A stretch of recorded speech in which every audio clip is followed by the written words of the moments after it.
අලුත්ගම පොලිසියේ ගරු ස්ථානාධිපති තුමා ඇතුළු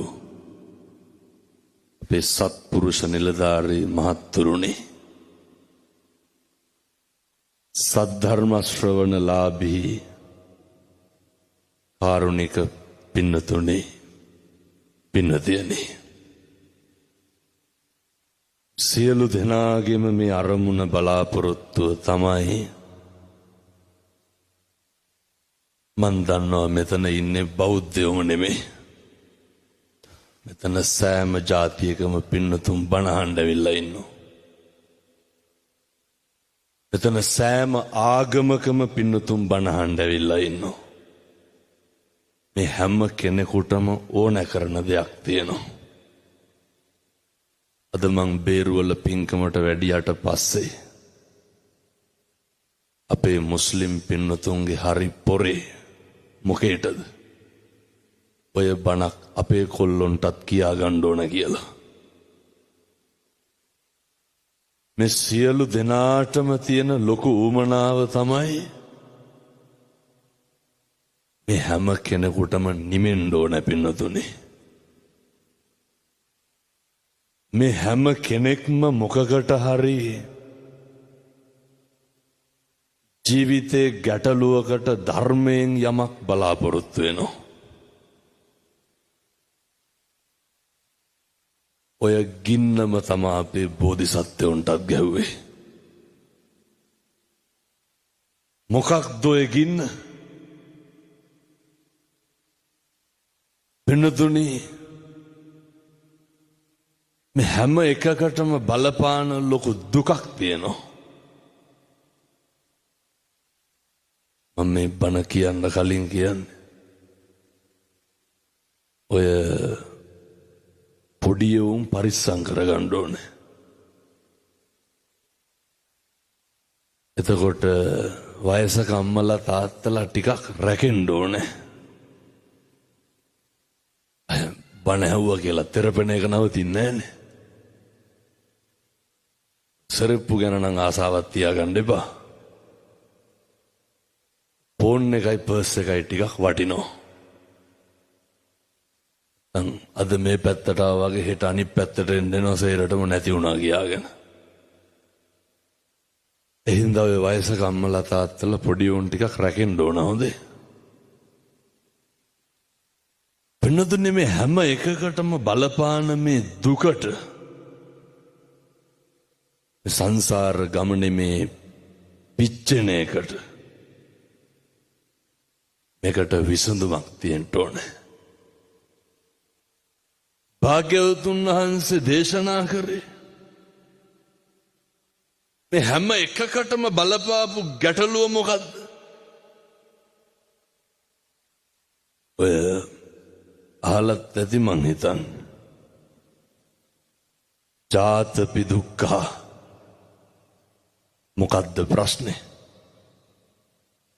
වෙනතුනේ මේ ඉපදෙච්ච නිසා තමයි ජරාව හටගන්නේ.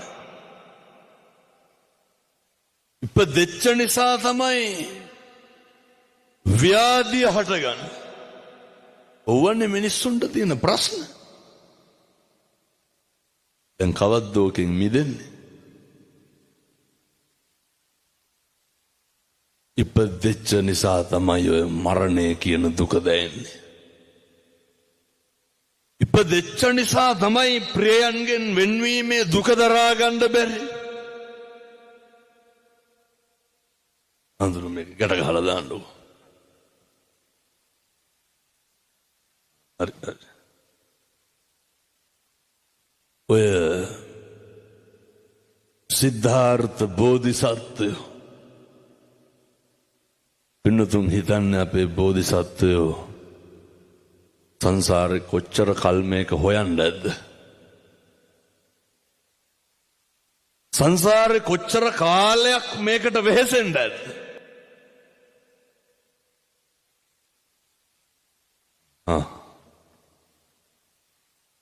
මතක තියාගන්න.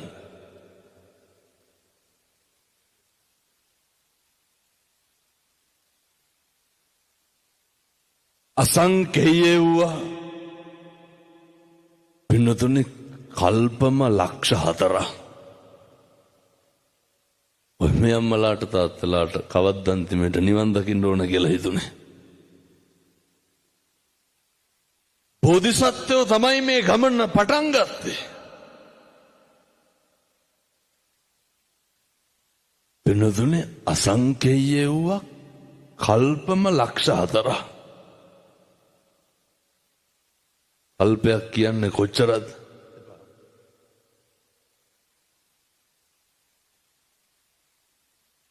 පින්නතුනේ අටුවාවේ සඳහන් වෙනවා ඔය යොදුනක් කියන්නේ පින්නතුනේ කිලෝමීටර් 8ක් එවකට. යොදුන් 100ක් ගැඹුර ඇති වලක්. මම මේ කල්පේ පහදන්නේ යොදුන් ගණන් ඕනේ. අනේක කියලා ඉන්නකො නැත්තම් දිගපල්ල තේරෙන්නේ නැහැ. එතකොට දැන් යොදුන් 100ක් කියන්නේ ඔක කිලෝමීටර වලින් බැලුවොත් කීයද? කිලෝමීටර 800ක්. පින්නතුනි ලංකාව වගේ දෙකක් හරන්න වෙනවා. දිගපළල වලකට ඔය දාණ්ඩෝනලු අවුරුදු 100කට සැරයක් එක බෑටය. මොළත් එක්ක කුරුවල් වෙන්නේ නැද්ද කිලෝමීටර 800ක් වලක් අවුරුදු 100කට සැරයක් අබ දාලා පුරවන්න. ඒ හින්දා ඔය කිලෝමීටර 800 මරලා ගන්නකො පීරිසිකෝප්පයක්. පැහැදිලිද මං කියන්නේ? කිලෝමීටර 800 මතහැරලා මම මේ කියන්න පින්නතුනි නිවන් දකින්න තියෙන පටන් ගන්න ඕන කියන එක මේ කියන්නේ. ඔය පීරිසිකෝප්පෙට අවුරුදු 100කට සැරයක් එක අබෑටේ ගාලේ දැම්මත් කවද්ද පුරවන්න පුළුවන්? පින්නතුනි පීරිසිකෝප්පේ නෙමෙයි අර දඩවල. ඕක පුරවපුවාමලු කල්පෙ පිරෙන්නේ. ඒ වගේ කල්ප කීයක්ද බෝධිසත්වයෝ පෙරම් පිරුවේ? කල්ප 1000.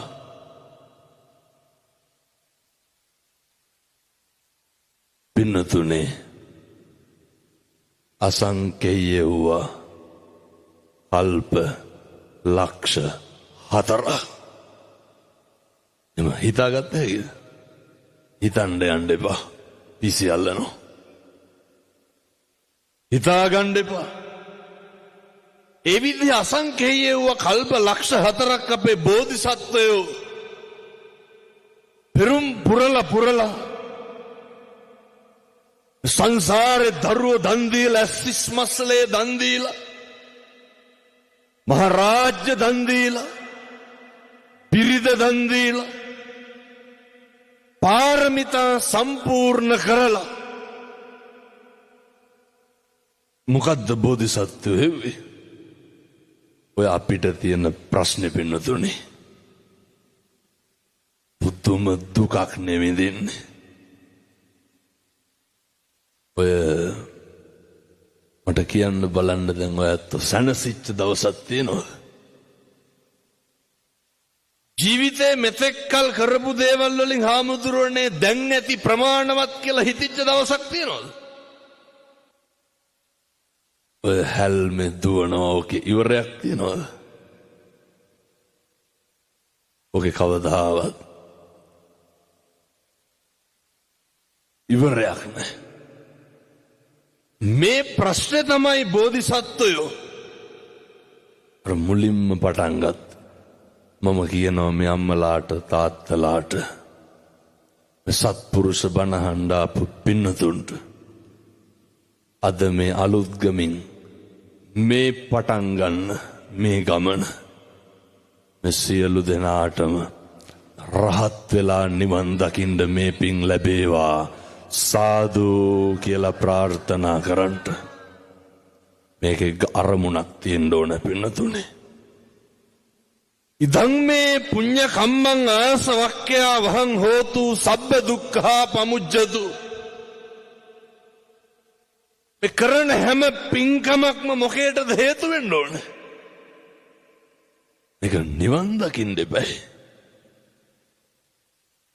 ඒ නිසා මේ නිවන් දකින්න යන ගමනට අවශ්‍ය කරන ඔය මෙවලම් ටිකක් තියෙනවා. නිවන් දකින්න යන ඕන ගමනට කරන්න ඕන කටයුතු ටිකක් තියෙනවා. ඒක හෙට ඉඳන් පටන් ගන්න. එක දවසක්වත් පහු කරන්න එපා. එකටම හොඳ සෙට් එකක් හදාගන්න. පැහැදිලිද මං කියන්නේ? බුදුහාමුදුරුව මංගල සූත්‍ර ඉස්සරලම් මොකද්ද දේශනා කරේ? අසේවනාච බාලානම් පිනතුනේ ඔච්චරයි. මුළු සංසාරෙම වරදින්නේ මොකක් හින්දාද? අසුරමයි පින්නතුනි බලපාන්නේ. මේ මුළු ආත්මෙම විනාශ වෙන්නේ මොකක් හින්දාද? අසුර බලපාන්නේ. අපේ තරුණ මහත්තුරු හොඳට මතක තියාගන්න. අපිත් එක්ක ඉන්නේ සත්පුරුෂෝද අසත්පුරුෂෝද කියලා දෙපාරක් කල්පනා කරන්න. වල කපන මිනිස්සුද ඉන්නේ? විමුක්තිය ලබා ගන්න උදව් කරන මිනිස්සුද ඉන්නේ? බෝධිසත්වයන්ට හොඳ පරම්පරාවක් හිටියා. ඔය හැම දේශනාවකම මේ අම්මලා තාත්තලා අහලත් ඇති මම හිතන්නේ. අර භාග්‍යවතුන් වහන්සේ අන්තිමේට කියනව නේද? මම අහවලාය යශෝදරා අහවල් කෙනාය. එහෙම කියනවනේ. සරියුත් මුගලන් දෙනම මේ උදවිය. එහෙම බුදුහාමුදුර අන්තිමේට කියනවා. එතකොට මේ පරම්පරාව එක ආත්මෙද හිටියේ? පින්නතුනේ දේවදත්ත කොහොමද හිටියේ? කල්ප ගානක් පස්සෙන් පන්නගෙන ආවා. චින්චමානවිකාව ඒත් එහෙමයි. සුන්දරි පරිබ්‍රාජිකාව ඒත් එහෙමයි. එනිසා හොඳට මතක තියාගන්න. නිවන් දකින්න යන ගමනට හරි වැදගත් පින්නතුනේ. අසුර ආශ්‍රය කියන එක නම් හරිම වැදගත්. ඉපදෙච්ච දවසේ ඉඳන් බලන්න භාග්‍යවතුන් වහන්සේ උගන්වනවනේ. ඉපදුනා කියලා දන්නවනේ අය ඕක ගැන කියන්න ඕනේ නැහැ. ජරාපි දුක්ඛ. මේ ජරාවට පත් වෙනවා කියන එකට ඔකට જાතියක් තියෙනවද? මොකද මුස්ලිම් මිනිස්සු ලෙඩ වෙන්නේ නැද්ද? කතෝලික පින්නතුන් ලෙඩ වෙන්නේ නැද්ද? සත්තු ලෙඩ වෙන්නේ නැද්ද? මොකද ලෙඩ වෙන්නේ නැත්තේ? මේක හැම කෙනාටම පොදුයි. තථාගතයන් වහන්සේගේ ධර්මයේ දර්ශනය නැන්සේ උගන්වන්නේ සබ්බේ සත්තා භවන්තු සුඛිතත්තා. සියලු සත්වයෝ සුවපත් වෙන්න ඕනේ, යහපත් වෙන්න ඕනේ. මේක කාටත් මුහුණ දෙන්න ඕන කාරණයක්. එපස්සේනේ ව්‍යාධිය කාටද වෙන්නේ නැත්තේ? මේක අපි සේරටම වෙන දෙයක්. මැරෙනවා. මේක කෙලවර කරන්න එපා. වෙන මොකටද මේ ඔට්ටු වෙන්නේ? සංසාරේ කවදානම් තිරිසන් ආත්මවල උපදින එක ඉවර කරන්නද? ඔය කොච්චර බරපතලද කියනවා නම් මේ කාරණය නුඹ ඉතින් දැම්ම තේරෙන්නේ නැහැ හොඳේ. මේ ලෝකේ අපිට ඇති වෙලා තියෙන සෑම දෙයක්ම නැති කරන්න පුළුවන්. ජරාවට පුළුවන්. ඇති වෙලා තියෙන සෑම දෙයක්ම ව්‍යාධියට නැති කරන්න පුළුවන්. ජරාවටපත් වුණාම කියන්න බලන්න මොනවාද නැති වෙන්නේ නැත්තේ කියලා. වෙනතුනේ අය කවදනම් ඇවිල්ලා මේ පොළොවේ පය ගහලා බනහන්නද? එක උදාහරණයක් කියන්න. ඔය මේ ජීවිතේ කොහොමත් පින්නතුනි දහස් ගාණක් ලෙඩුන්ට පිරිත් කියලා දෙනවා. මම මේ දවස් 4ට විතරක් ලක්ෂ 2කට වැඩියෙන් පිරිසකට බණ කියලා දෙනවා. මේ දවස් 4ට විතර සාමාන්‍යයෙන් ගණන් හදලා බැලුවා. කොහොමත් දවසකට අඩුම 30000කට බණ කියනවනේ. මම මේ කියන්නේ මේ මාධ්‍යවල නෙමෙයි මේ සජීවී මේ කියන ඒවා. එලිමහන්නේ. අවුරුද්දට බණ 500ක් විතර කියනවා. එතකොට 30000ක් ඕනේ. 5000 නම් ඉතින් මම කොහොමත් කියනවනේ. 5000 දාමුකෝ 30000 25000ක්ම කපලා. 30000ටත් වැඩි. 5000ව 500ක් කීයද? ඔක නිකන් ඉන්න ගම හදන්න එකපාර හදන්න ඔට්ටු වෙන්න එපා. 5000ව 500 සමාන කිරීම එන උත්තරයට මම බණ කියනවා. වෙනතුනේ මෙහෙම කටයුත්ත කරනකොට ඕන තරම් හම්බෙනවා. බුදුහාමුදුරුවෝ උගන්වපු දේශනාව ඇතුලේ නේද මේවා තියෙන්නේ කියලා. ඔය එක කිරියත්ත කෙනෙකුට පිරිත් කියන්න ගියා. ඒ කිරියත්ත කියනවා හාමුදුරුවනේ මං හිතනවා මෙතනින් අම්මලා තාත්තලා 4න් 3කටවත් දී වැඩියා ඇති කියලා. ඔය එකපාරම යටිපතුලේ තුවාලයක් ආවලු. දැන් මේ කාට වෙන දේද මං කියන්නේ? වෙනතුනේ මේ අපිට වෙන්න තියෙන දේ. ඕක සිංහලයට දෙමළට තම්බියට මරක්කයට කියලා වෙනස් වෙනවද? මේ බුදුහාමුදුරුවෝ ඉගන්නුවේ. අර මනුස්සයා කියනවා කලන්තයක්ලු හැදුනේ. බලනකොට සීනි වැඩි වෙලා. පින්නතුනේ ඕක හැදුනා කියලා දැනගත්ත ගමන් අපි මනසින් වැටෙන්න පටන් ගන්නවා. ඕක හැදුනා කියලා දැනගත්ත ගමන් අපි මානසික ලෙඩෙක් වෙනවා. මං ඉතින් මේ ලොකු ලෙඩ ගත්තේ නෑ. ඔය හැම කෙනාටම තියෙන එකක් හොයාගත්තේ. මට අරුන්දා කියපු කතන්දරේ මේ. කියනවා හාමුදුරුවනේ ඉස්සර නම් තුවාලයක් වුණාට වැඩිය ගණන් ගන්න නෑලු. ඒ බුලත් ටිකක් හරි කමන්නේ හපලා තියලා බඳිනවලු. දියවැඩියා ක්ලිනික් එකේ ඉස්සරලම වෛද්‍යවරු මොකද්ද කියන්නේ? කියන්නේද තුවාල නම් කරගන්න එපා කියලා. මේකට වයසක් තියෙනවද?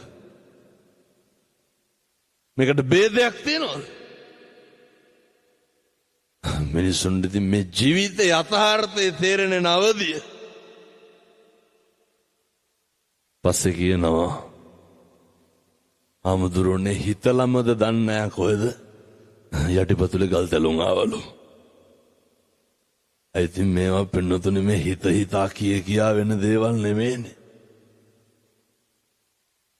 අර දැක්කද පළමුදා කඩු ගන්නාවේ විනාඩි 10ක් විතර ගියා නම් මගේ වාහනේත් අහු වෙනවා. උතුම් කන්දේ බණ පරක් වුණා. ඔය කවුද කඩු ගන්නා මේ යනකොට රොටියක් කන්න නැතුව යන්නේ? මොන්න ආසාවෙන්ද පින්නතුලින් කඩු ගන්නාවෙන් නවත්තලා කඩේට යන්නේ? මැරෙන්න කියලා හිතාගෙන කවුරුවත් කඩවල් අස රිංගනවද?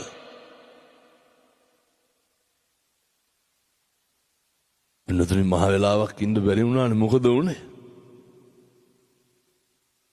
උඩ තිබ්බ ගලක් පෙරෙල්ලා මැරුණානේ 6 දෙනා. මේ තුන් හිතකින්වත් හිතන දේවල්ද?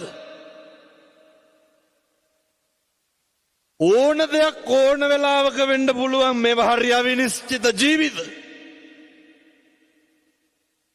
අර මතකද ඉන්දියාවේ අලහබාද් ගුවන් තොටුපොළේ ඉඳන් ලන්ඩන් වලට ගියපු ෆ්ලයිට් එක? මමත් එක්ක දිල්ලි විශ්වවිද්‍යාලේ ඉගෙන ගත්ත මුස්ලිම් තරුණයෙක් කොල්ල මාවනැල්ලේ ඉගෙන ගන්න අලහබාද් යුනිවර්සිටි එකේ. මේ මගේ ජීවිතේ ආපු හරි ඛේදනීයම தත්ත්වය. මේකනේ බුදුහාමුදුරුවෝ උගන්වන්නේ අර අද එයි මරු පින් කරගන්නේ. නාසේ දේශනා කරන්න එක වචනකින්වත් කිසි කෙනෙකුගේ හිතක්වත් රිද්දන්න එපා. ඇයි? ඊළඟ තප්පරේ මැරෙන්න පුළුවන්. ඊළඟ තප්පරේ නැති වෙන්න පුළුවන්. කොල්ලා කියනවා හාමුදුරුවනේ රෑ කෙලි වෙනකම් බඩු පැක් කෙරුවලු. මොකේද? අර ශිෂ්‍යෝ යන්න මව් රටට යන්න.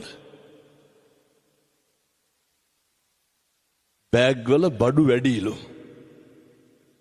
ඉවලු ගෙවල හරි අරගෙන යනවා කියලා. ඇයි? අර යාළුවෝ දීපු තෑගි භෝග. කියනවා හාමුදුරුවනේ අඬලා වැළපිලාලු ගියේ. ගුවන් තොටුපළෙන් වීඩියෝ කෝල් එකක් ගත්තලු තරුණයෙක්ගේ ගෙදරකට. අරගන්නකොට අම්මා පෙන්නනවලු මේ නංගි ලෑස්ති වෙලා හේ මොකේද? ඔය ෆ්ලයිට් එක යන මල් බුකිය අරන් දුවනවා නේද? ඔය මොනවාද අර යනවනේ පිළිගන්න කියලා. නංගි දැම්ම ලෑස්ති වෙලා. මේ පැය 10ක් 12ක් තව තියෙනවා. මොකටද නංගි ලෑස්ති වෙලා ඉන්නේ? අයියා පිළිගන්න. පින්නතුනි මේ කෝල් එකක් දෙනවා දැන් මේ ෆ්ලයිට් එක එනවා. රට ඉඳන් එනකොට අපි තරම් සතුටු වෙන්නේ නැත්තේ වෙන කවුද? කොච්චර සතුටින්ද ඉඳන්නේ දරුවෝ උපාධිය කරලා ලංකාවට එනකොට. තමන්ගේ රටට එංගලන්ත යනවා. අර තරුණයා කියනවා හාමුදුරුවනේ මිනිස්සු හැදෙනවා පින්නතුනි මේ වගේ. එළියට ඇවිල්ලා කෝපි ෂොප් එකට ගියාලු. චෙකින් වලට දාලා ගියාලු. ෆ්ලයිට් එක බලාගෙන ඉන්නකොට සද්ද දාගෙන අහසට ඉස්සුවා. තප්පර 45ක් ගියේ නෑලු පින්නතුනි. මොකද උනේ?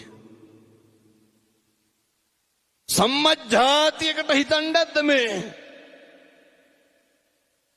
බෙල්ට් එක දාගෙන ආසන්තරා උඩට ගන්නකොට ඊළඟ තප්පරේ පාරෙන් එහා පැත්තේ තියෙන බිල්ඩින් එක හැප්පිලා ගිනි ගන්නේ කියලා. කියන්න බලන්න. අපේ තරුණ මහත්තුරු හිතන්න මොකක්ද මේ ආත්මේ වෙන්නේ නැත්තේ? මොකක්ද නිශ්චිතව තියෙන්නේ? මතක තියාගන්න. ඔය කිසි දෙයක් ගැන ප්‍රතිරූපණම් ගොඩනගන්න එපා. හේතුව ප්‍රතිරූප කියන ඒවා පින්නතුනේ හරි ඉක්මනට කඩාගෙන වැටෙනවා. ජීවිතේ කඩාගෙන වැටෙන්නෙම ගොඩනගපු බලාපොරොත්තුවක් නෙමෙයිද? කඩාගෙන වැටෙන්නෙම ගොඩනගපු අරමුණක් නෙමෙයිද? ඒවා හරි ඉක්මනට කඩාගෙන වැටෙනවා පින්නතුනේ.